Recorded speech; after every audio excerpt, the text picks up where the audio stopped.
You're giving it away that I'm cutting the scene.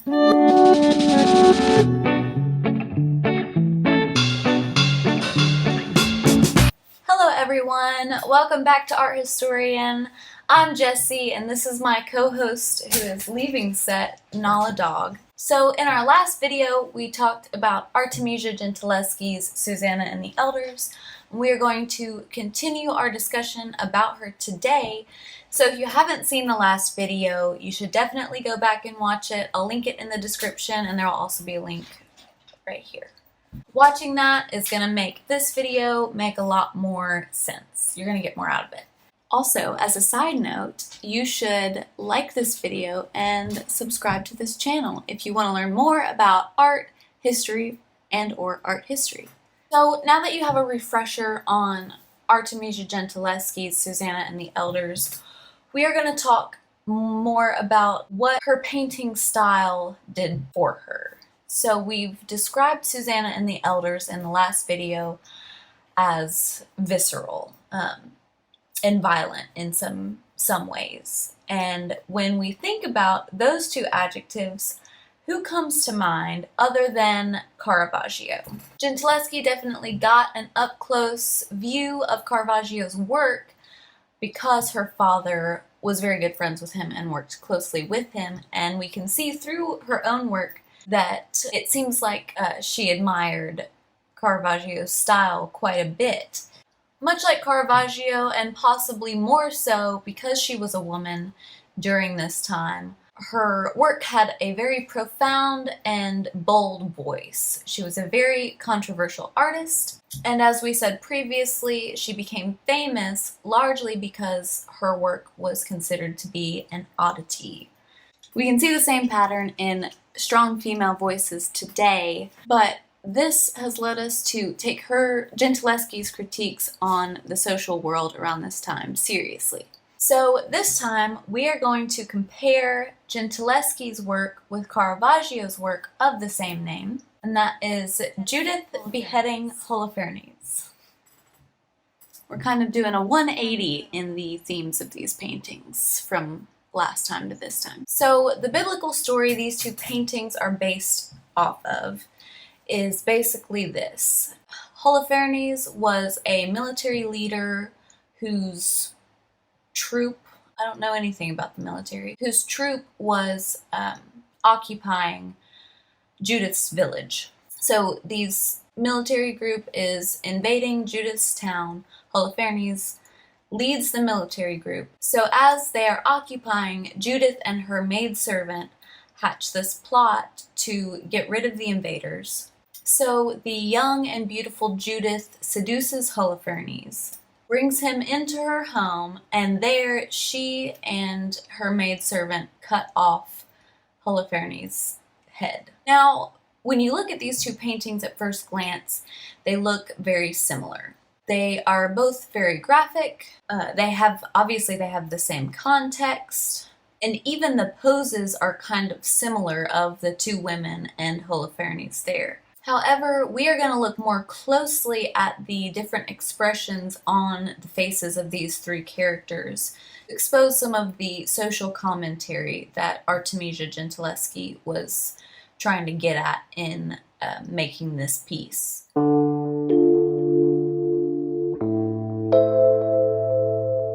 So in Caravaggio's piece, which was created in between 1598 and 1599 as an oil on canvas, the maidservant is much older. She's almost got this witch-like look to her, and Judith herself looks a little bit uncertain about this head that she's trying to saw off. She's kind of like, I don't know if I should be doing this, but Gertrude said it was okay, so nobody is really working really hard to hold this military leader down.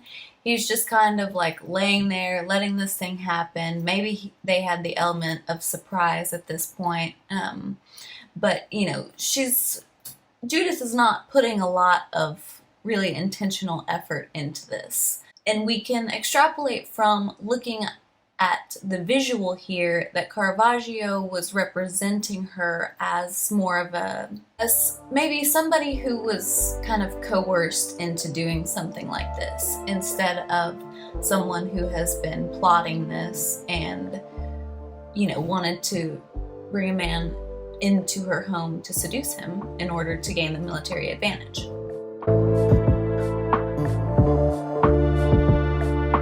Now, looking at Gentileschi's piece, which was created in 1620 as an oil on canvas. Both Judith and the maidservant are around the same age, and these women both know exactly what they're doing. Holofernes is pushing against them. They are both, you know, basically on top of him, trying to hold him down so that they can gain the military advantage. And Judith has this stone-cold expression on her face. Now, this says a lot about the different experiences that these artists had going into this painting. The way society saw and still in some ways sees women in general, and the way the general public may have reacted to a painting like this.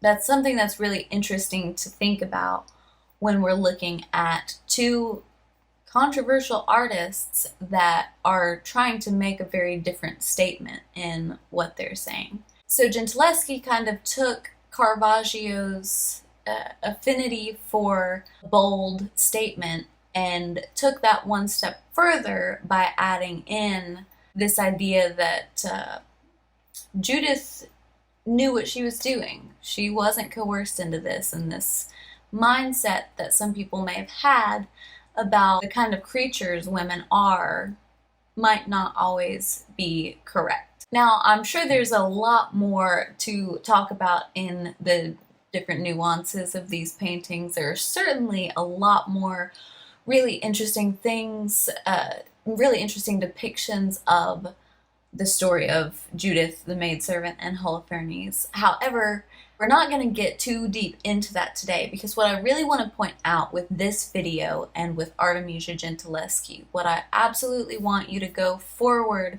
knowing is that this point in history is where art really starts to become more of a commentary. It starts to involve itself in the conversation that's going around. And it starts to really be a part of the social world during the Baroque era and then moving forward. And we'll start to see as we go through the Western canon, the foundation for the next artist to say something more profound. And we'll see this kind of build on top of one another. So now, instead of showing you an image, artists are making art that gives you something to think about. And that is something that we're going to see a lot more of, and that's why I fell in love with art history. I hope you enjoyed these two videos on Artemisia Gentileschi.